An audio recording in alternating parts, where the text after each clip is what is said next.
This is a CS Plus production brought to you by Baldwin Wallace University.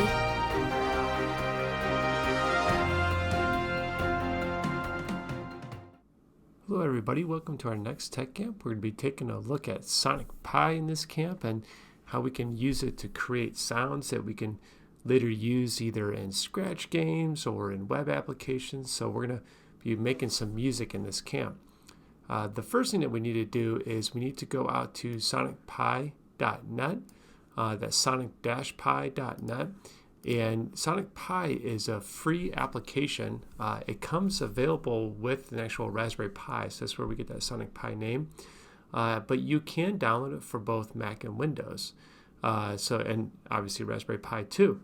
So we're going to go ahead and download it for our appropriate platform. So if you're a Windows user, you want to click on the Windows link. If you're a Mac user, you want to click on the Mac link. So let's go ahead and install it. We'll click on macOS. Click download. Now I'm going to save it to my computer. And it's not too large of a download, about 119 megs. The Windows version the size of it may be different. And then once it's done downloading, I'm going to go ahead and open that and then install it.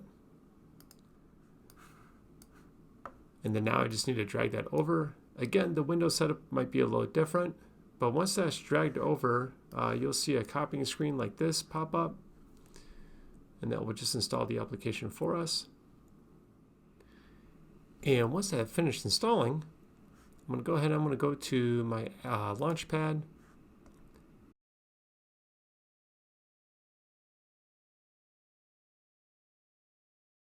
In Windows, you may have to go to the Start menu and then locate it there. I'm going to click Open. At this point, I'll have Sonic Pi up and running. Once we have Sonic Pi up and running, there's several main screen or components of the screen that we want to get familiar with. We're going to be doing all of our coding in here, so we'll be making music through code. We have different controls that we have up here to be able to run our code, record it, stop at any time, save it, and then load it. We could change the size of our editor so we can decrease or increase the text size. So I might play with that as we work through the camp. And then we can also see the sound wave when we actually play the sound. There's also some logs here, so if we do have an issue, we can take a look at that. You can also follow the tutorials down here, but that's what we'll be walking through today. And then you'll see some synthesizers, some effects that we can add to it, and we'll also play with those as well. All right, now that we got Sonic Pi up and running, let's get used to playing some sounds. So I'm going to type in play, and you'll notice that as I start typing in code, the Sonic Pi IDE tries to help me out. So it shows me that, well, you might be trying to do a play command. So I'm going to do play, and then I'm going to put in 60, and we're going to see what that 60 means here later. So I'm going to do play 60, and if I run that, you'll hear just that simple note, play. Now, with Sonic Pi, it is a little bit easier to learn than maybe other programming languages, but you can still make errors. So if I were to accidentally take out the A there and I just have ply and I try to run that, you'll notice that it will tell you that there's an error. So we will have to fix those along the way. But then again, if we just fix it with putting the A in and then run it, we see that it works. We'll also see from the log here too, you can scroll up in there, and then you can see it running and if there's any errors in there as well. So now that we have that, let's go ahead and add a couple of notes. I'm going to do play 60, play 67, and then do play 69. So if I put all those together and then hit run, you notice that they all play at the same time. And so we could think of that as a chord, playing each note at the same time. So if we want to wait between each sound, we can do a pause between each one. What we could do is we could put in a sleep command here. And if I do a sleep for 1, that will sleep for 1 second. And I can do the same thing here. Then I go ahead and run that.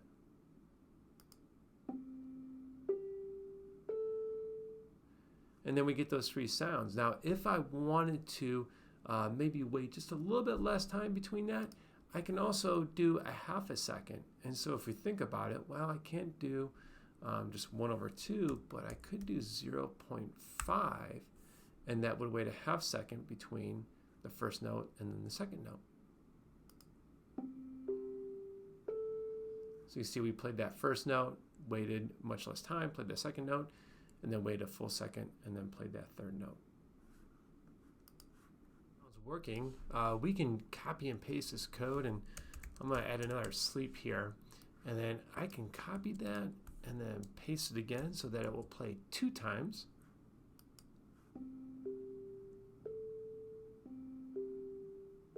It's got a nice little soft beat to it, a little relaxing. But if I want to play it multiple times, a good way of doing this isn't just to copy and paste our code like that, although this would work. A better way to do this is, instead of copying and pasting this code, I'm going to undo this. So I'm going to just kind of go back to where I had that sleep 1 there and remove that. Instead of copying and pasting this, what we could do is we can use a loop. And we can specify how many times we want to play this. So I'm going to do a 3.times do.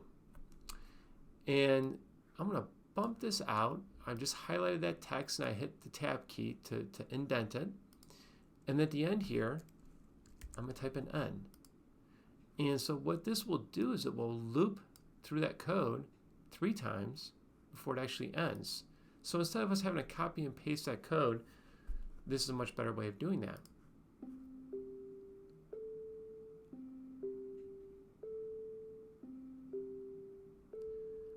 What's also nice about taking this approach is that instead of me having to change a note, let's say I wanted to maybe have a little bit of a higher pitch, so maybe I'll experiment a little bit here, I'll do 73. I would have to change that in 3 places. Here, I only have to change it once because now it's in a loop.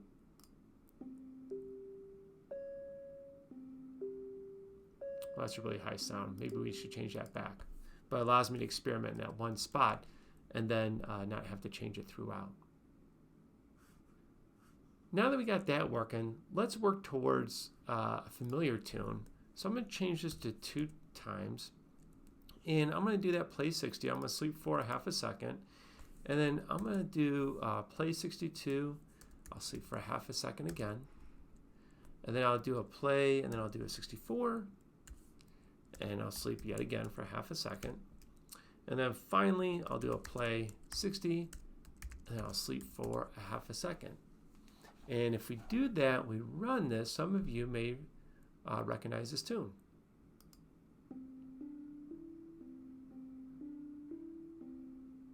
Does this sound familiar? So you got Farah Jaka. All right, so what we want to do is, now that we got that working, let's say that this is working pretty good, but only plays twice. What if I just wanted to have it keep going over and over again? There's a way to do that too. So if you don't want to just repeat something 2 times, maybe you're making some music for a game, and maybe you want it to be some background sound, or maybe it's for a website that you want a background sound. You can, instead of just doing 2.times.do, you could do loop do. And what this will do is it will just keep playing over and over again until you hit that stop button. So I'm going to hit stop now. About music, and I'm not as familiar with notes, but I do know that we can represent musical notes in computing using numbers. So you may be wondering, well, what's that 60, what's that 62, and so on. These represents musical notes that we have coded in computers, just like how we have colors coded in computers. So what that 60 actually is, it's a middle C. So I can either use that 60 notation, or if you're more familiar with notes, you can just do colon and then C4.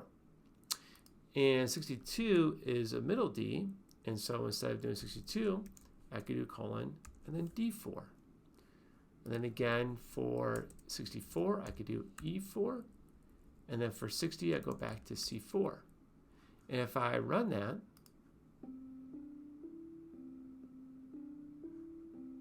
it has the same exact effect. It's just a different way of representing the sound.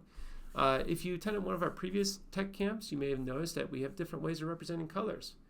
We could do the color names, or we specify colors using RGB channels, and we can even specify colors using hexadecimal numbers. So here we can use the numbers, or we can use a musical note, whichever one you prefer. You can come up with your own music in here, and then you can also change it so you actually add some different effects.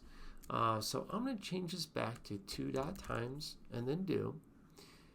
But maybe I want to use a synthesizer, and so the synthesizer will just kind of change the way that you hear the sound. So I'm going to do a use underscore synth, and you can actually see a list of them here that you can use.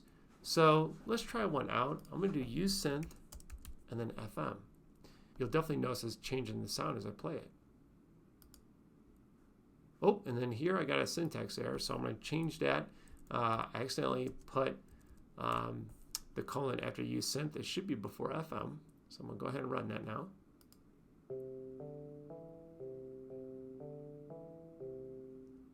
So it sounds a little bit more stringy. I can change some different, use some different synthesizers there. So maybe I want to use something like a piano. I could do that too. And you'll notice too that as I type it out, it'll try to autocomplete that for me. So go ahead and run that.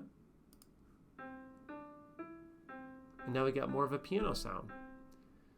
So maybe just take some time, pause the video, and experiment with some different synthesizers there. What's also really neat with the Sonic Pi is that it actually comes with pre-recorded music that you can plug into it. And it comes with effects that you can use too. So what I'm going to do is I'm going to click on this one down here. So this is just a different buffer, just so we kind of have a clean slate of something to work with. And I'm going to repeat one of these samples 3 times. So I'm going to do a 3.times do, and then I'll do an N. And then inside of here, I'm going to use a sample, and then I can specify the sample. So we see all these different kinds here. You've got some ambient sounds, some bass, some drums, and whatnot. So you might want to spend some time experimenting here. But I'm going to go to, maybe I'll just do an ambient piano.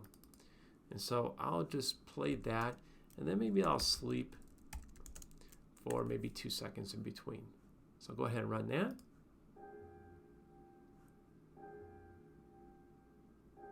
And then now we can hear that playing now. If I want to try a different one, again, I could just go through here and just start typing them in.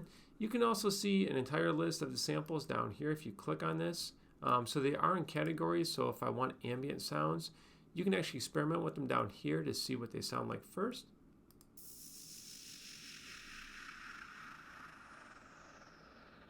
So something like that might be good for an effect in a game, or even some background sound. So you can experiment with some of those. The other thing too that we could do is, just like how we have a sample, we can actually play effects. So here in the effects, if I wanted to maybe play this sample, I could do it with a certain effect to that. So I'm going to go to the FX, and you can see I got a compressor, echo, and so on. So if I want to play that, you can click on all these and you can see these, but you can also include these not just with the notes that you play, but also with the sample. So I'm going to take that with FX. I'm going to essentially use that down here. So I'm going to do with FX colon echo do, and then just include that within the sample. So I'm going to do my end here, and I just want to tab this out correctly. So that should line up there. That should line up here, and then this should line up there. And then so with that FX, we'll hear a different sound. Oh, I think for the sample here, I need to make sure I change that to a correct one. So I'm going to do an ambient. I think we had the piano before, so we'll see what that sounds like with the echo effect. So you kind of hear it echoing in the background. Just to show what it looks like without that effect, I can comment out these two lines here using a hashtag, and we'll hear what that sound was like before. So here we don't hear that echo, but then again, if I add that back in, we hear that echo. So you can use these to make some really interesting effects, and you can even add effects inside of effects. So within here, I can also do a with FX, and let's say I wanted to add like a distortion effect. I can do that too. I'm going to bump this out.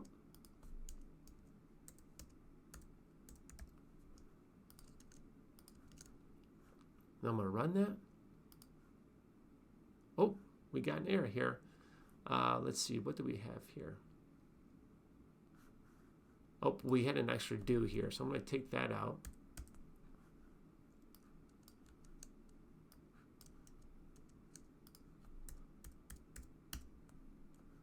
And then try run this again.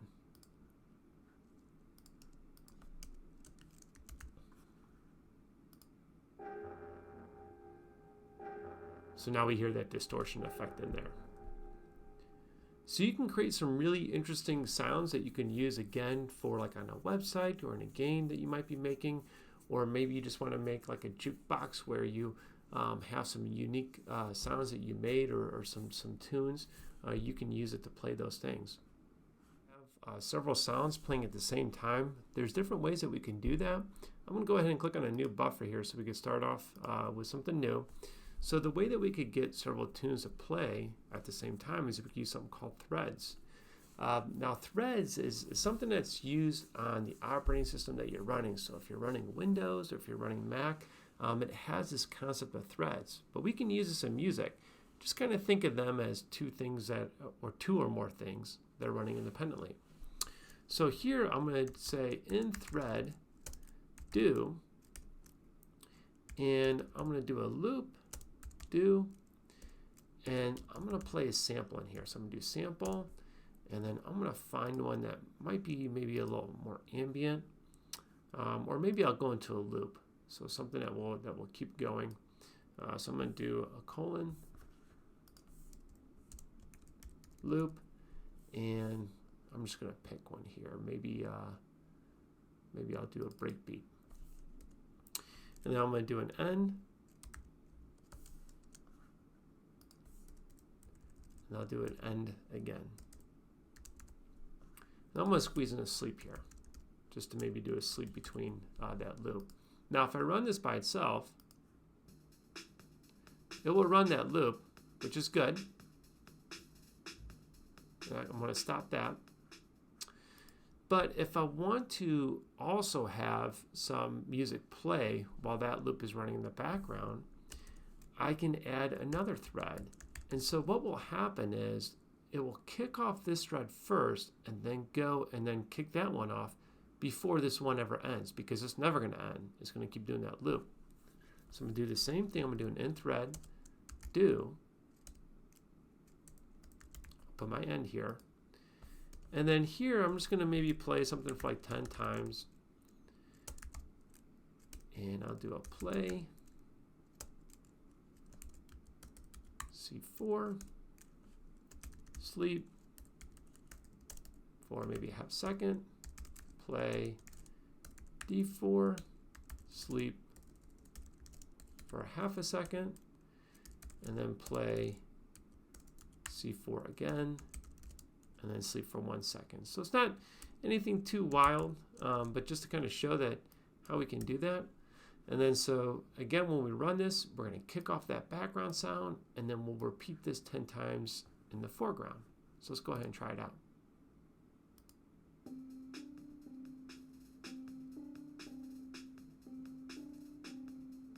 And we can add more and more threads to this as well, so we could keep going. At this point, let's say that we wanted to use this sound to maybe have it as background music for a game or whatever it may be.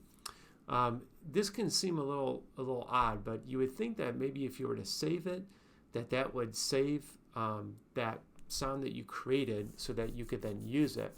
But what you actually have to do is you actually have to record the sound. And this is actually really beneficial because if you think about it, we have all these different sounds and these different buffers here that we created.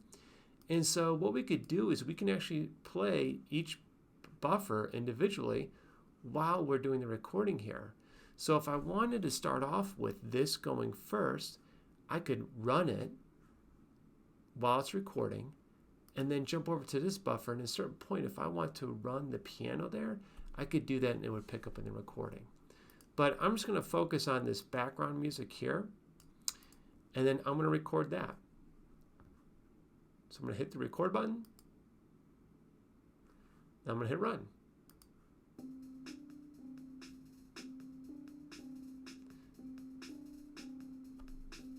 And while this is playing, it's currently being recorded. It won't pick up my sound, my actual voice. Now I'm going to click that record button again to stop.